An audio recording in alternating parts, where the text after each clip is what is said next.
मग हे दुःख काय झालं, तुम्ही कल्पनेने निर्माण केलं. काय दुःख हे तुमच्या ठिकाणी नाही, तुमचं स्वरूपही नाही आणि जगामध्ये कुठं दुःख हे नाही. परंतु सूर्याला विचारलं की बरं झालं तुम्ही आमच्यावर अनंत उपकार केले, तुमच्यामुळे आमच्या ठिकाणी आम्हाला सदच प्रकाश असतो, आम्हाला अंधाराचा कधी संपतो ना. अंधारी काय भानगडी. सूर्य म्हणे सूर्यानं कधी अंधार पाहिला नाही. मग जो आत्मज्ञानी आहे त्याच्याजवळ दुःख कधी थांबतं का, त्याच्याजवळ दुःख नाही का. दुःखाचं त्याचं असं म्हणणं आहे. म्हणजे दुःख आम्ही निर्माण केले आपण अज्ञानातून. म्हणजे ब्रह्मस्वरूपाचं अज्ञान, आपल्या स्वरूपाचं अज्ञान.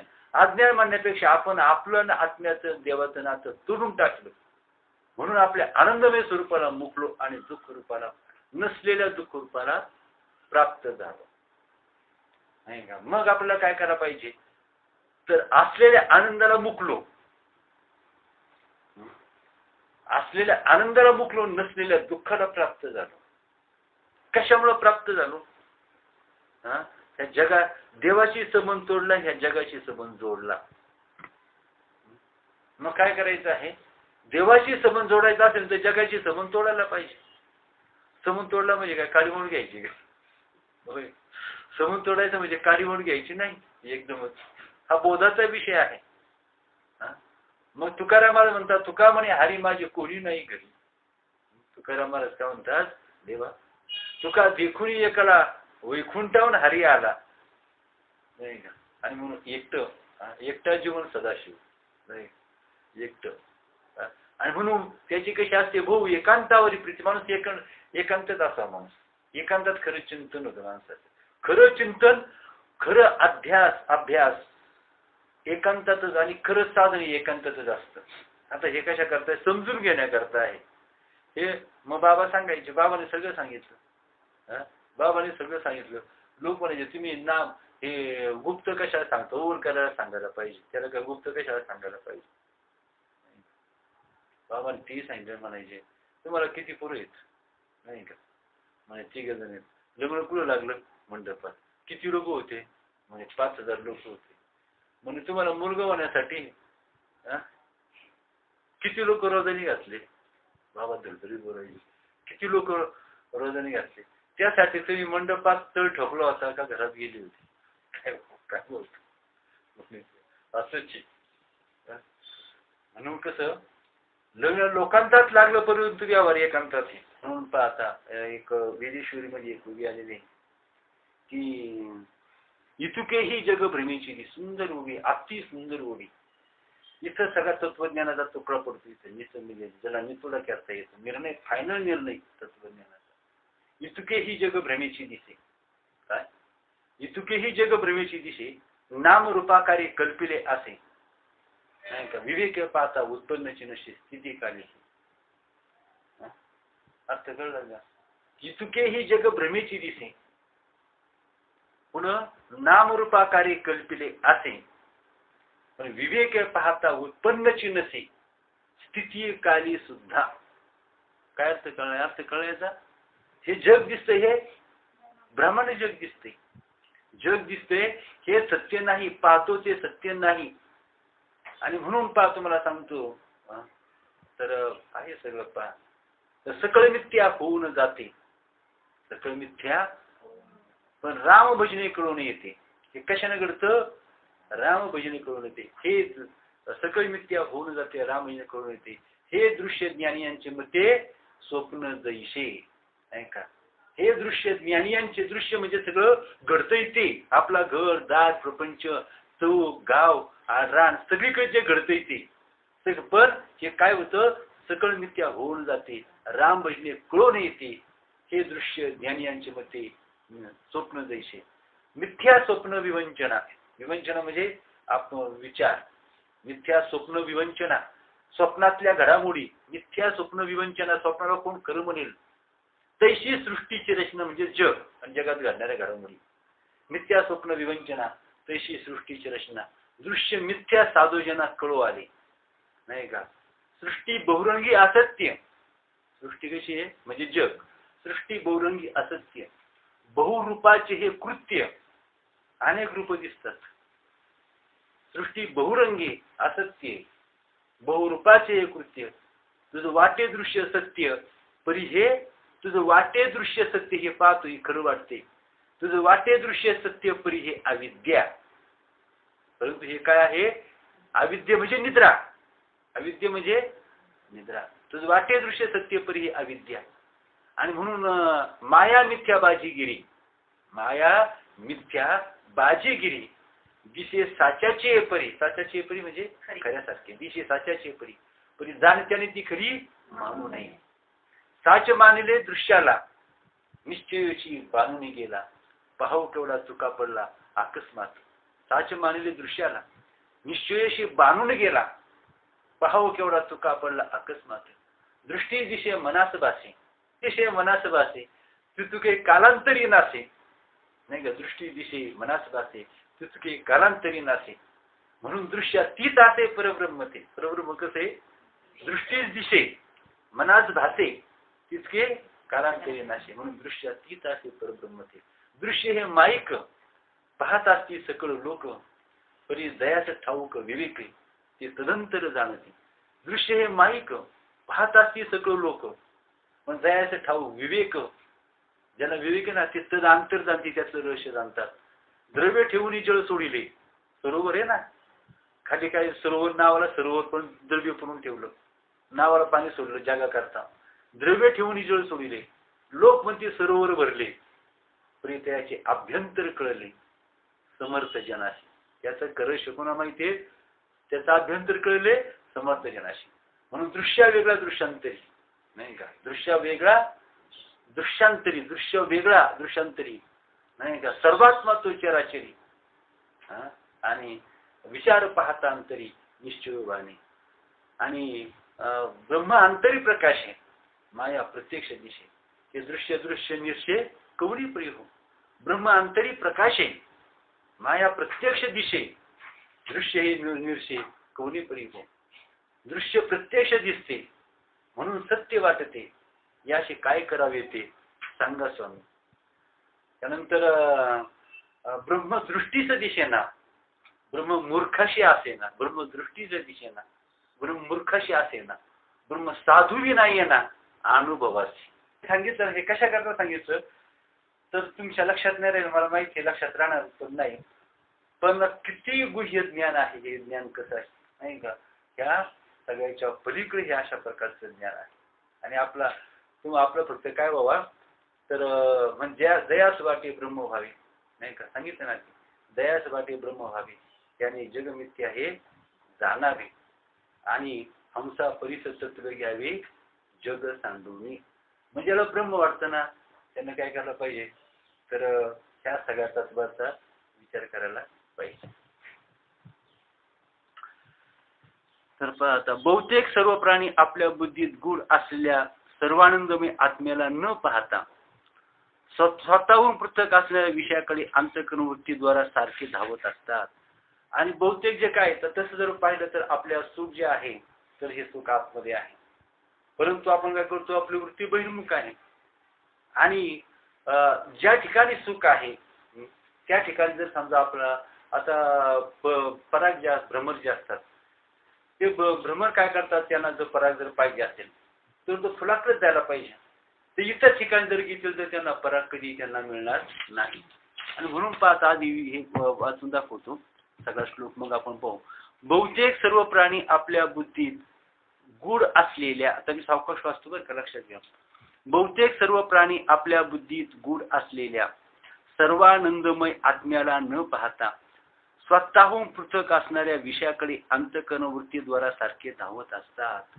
मग तशा प्रकारे आपल्यामध्ये तोच काय आहे ज्ञानमय अशा प्रकारचा परमात्मा आहे परंतु लोक त्या परमात्म्याला जाणण्याचा प्रयत्न करत नाही ते सुखासाठी धडपडत असतात पण आतमध्ये परमात्मा त्यांना माहित नसतं सुखाचा साठाही त्यांना माहितही नसतं आणि ते काय करतात असे अज्ञानी लोक असतात बरं का त्याला अज्ञानी म्हणतात म्हणजे विषयाकडे जाणं यालाच माहिती याच्या इतकं मोठं कोणतं जरी समजा ज्ञान म्हणजे आता तुम्हाला एक सांगतो आपल्या हिताकरता आणि सुखाकरता अजून तुम्हाला एक सांगतो जरी सहज जरी समजा आपण विष खाल्लं विष सहज खाल्लं आणि जाणून बुजून खाल्लं तर ते काय करणार आहे, काम करणार ते असं म्हणणार नाही यानं जाणं याने सहज खाल्ले, याचा काय उद्देश खाताचा नव्हता. तसं वृत्तीद्वारा सहज आपण विषयाकडे जरी गेलो ना तरी परंतु ते आपलं काम केल्याशिवाय राहत नाही. आणि म्हणून जो ज्ञानी जो असतो तो काय करतो, सहज सुद्धा काय करतो, एखादा दारू पित नाही आणि परंतु काय म्हणतो, मी काय दारू पित नाही, मला दारूचे व्यसन नाही म्हणून सहज म्हणून तरी तो कधी दारू पितो का? सहज म्हणून सुद्धा तो कधी दारू पिणार नाही, सहज म्हणून तो कधी विष खाणार नाही. मग तशा प्रकारे जो ज्ञानी असतो तो सहज किंवा सहज म्हणून सुद्धा तो विषयाकडे प्रवृत्त होत नाही.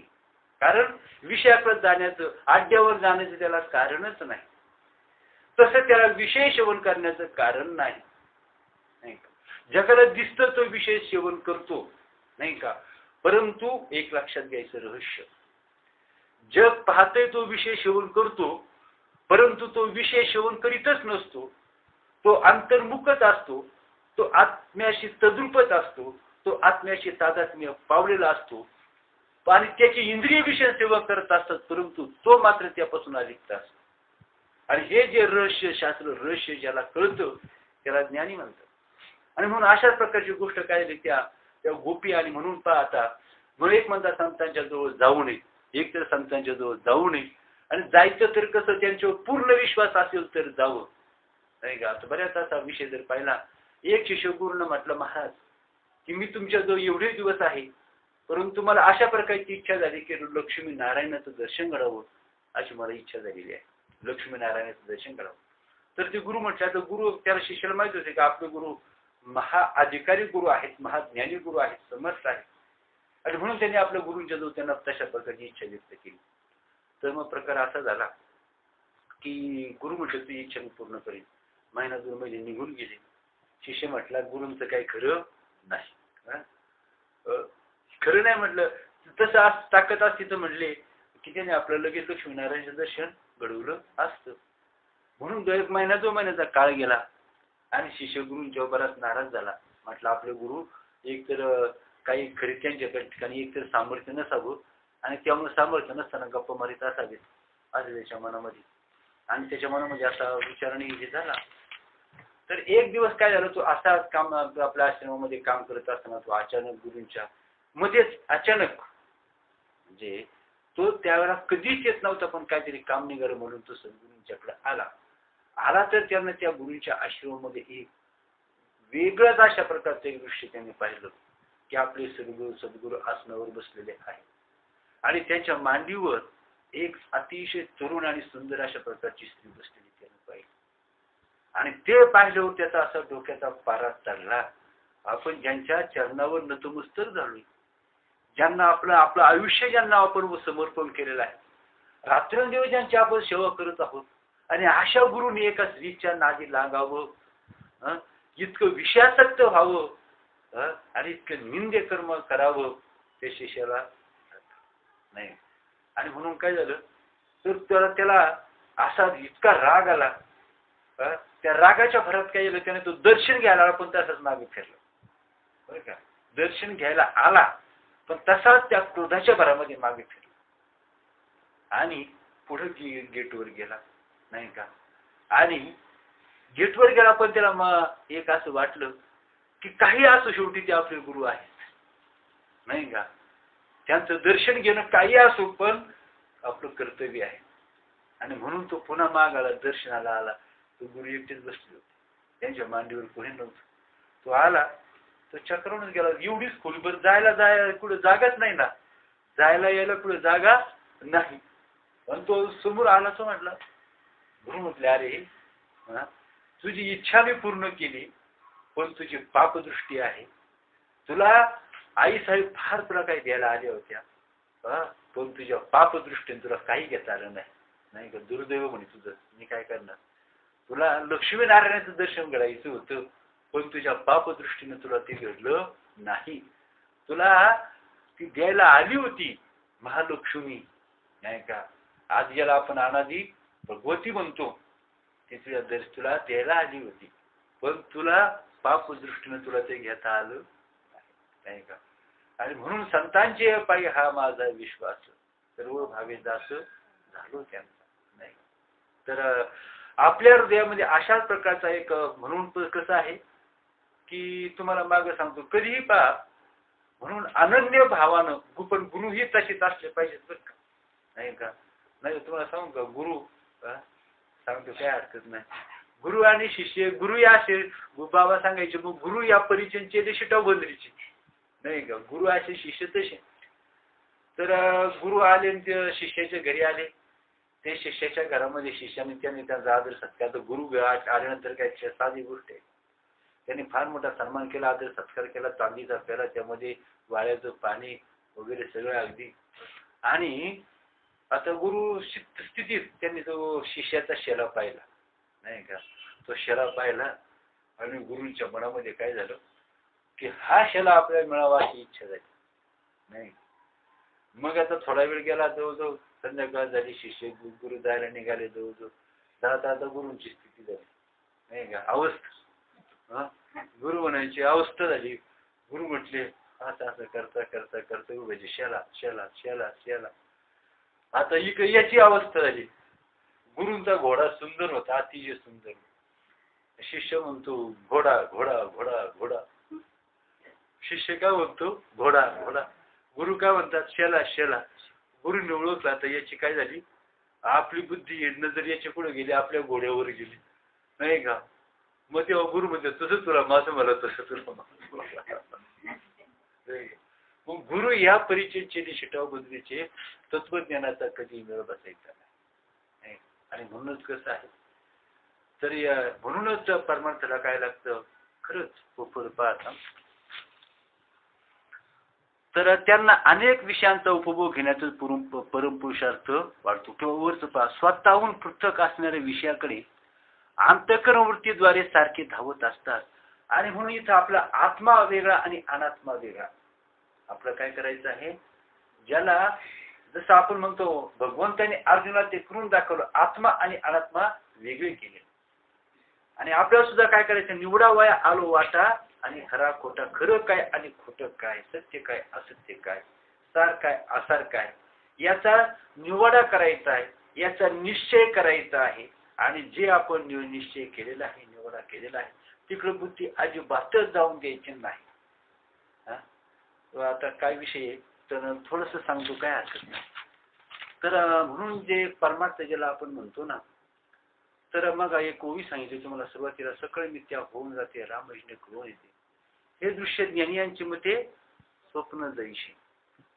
आणि म्हणून मिथ्या स्वप्न विवंचना हे आहे ना, हे तुम्हाला सांगतो. अजून पहा, तुम्हाला सांगतो एक माऊलींची उभी, येसाती आली उलगा सारंगधूर, येसाती आली उलगा सारंगधूर, नाहीतरी संसारू जायला रे. कौनाचे मायबाप कौनाचे गणगोत, मृग झिळवत जायला रे. कौनाचे मायबाप कौनाचे गणगोत, मृग झिळवत जायला रे. विषयाचे समसुख बेगलाची बाहुली, आभ्राची सावली जायला रे. ज्ञानदेव म्हणे पाहता पाहिले, स्वप्नीचे चेले जाईल राया. आणि म्हणूनच कसं आहे, अविद्येच्या निदा, अज्ञानाच्या निदा, जो घोरत होता बदबदा, तो स्वस्वरूपी प्रबुद्धाची अज्ञानाची निदा घोरत होता बदबदा. अज्ञानाची निद्रा माणसाला लागलेली आहे. आपण ब्रह्म आहोत, आपण आताही ब्रह्म आहोत. परंतु जागे असणाऱ्या माणसाला, राजाला स्वप्न पडलं, झोप लागली, निद्रा शक्तीने त्याला काय केलं, स्वप्न पडलं. आणि त्या स्वप्नामध्ये काय झालं, नको तो आपलं राज्य पण विसरला, राजा आपलं राज्य पण विसरला. आणि मी कोणीतरी आहे, भिकारी आहे, तो दृष्टांताला सांगितलं होता. म्हणून त्याचं जास्त सविस्तर स्पष्टीकरण करत नाही. मग जसं विपरीत दुःख तो भोगू लागला, राजा निद्रा लागली, निद्रा शक्तीनं स्वप्न दाखवलं, आणि स्वप्नातलं त्याचं राज्य पण नष्ट झालं. स्वप्नामध्ये त्याचं राज्य पण काय झालं, नष्ट झालं. आणि तो दुर्दैवी भिकारी बनून भयंकर दुःख भोगू लागला. त्याचं राज्य पण कुठं होतं, कुठं होतं. तैशी उदकी झाली बाहुळी, उदकाची जैशी झाकोळी, वायाची आबाळी आकाश लोटी. आगा स्वप्न हे लटिक म्हणून ये, निद्रावशे बांधले होय. अर्थ कळतो तुम्हाला. स्वप्न हे लटक, पण निद्रावशे निर्माण झालं बांधलं होय. ते आठवू काय देत आहे आपण इथे या ते आपल्याला आठवू करून देतं का नाही का. तैशी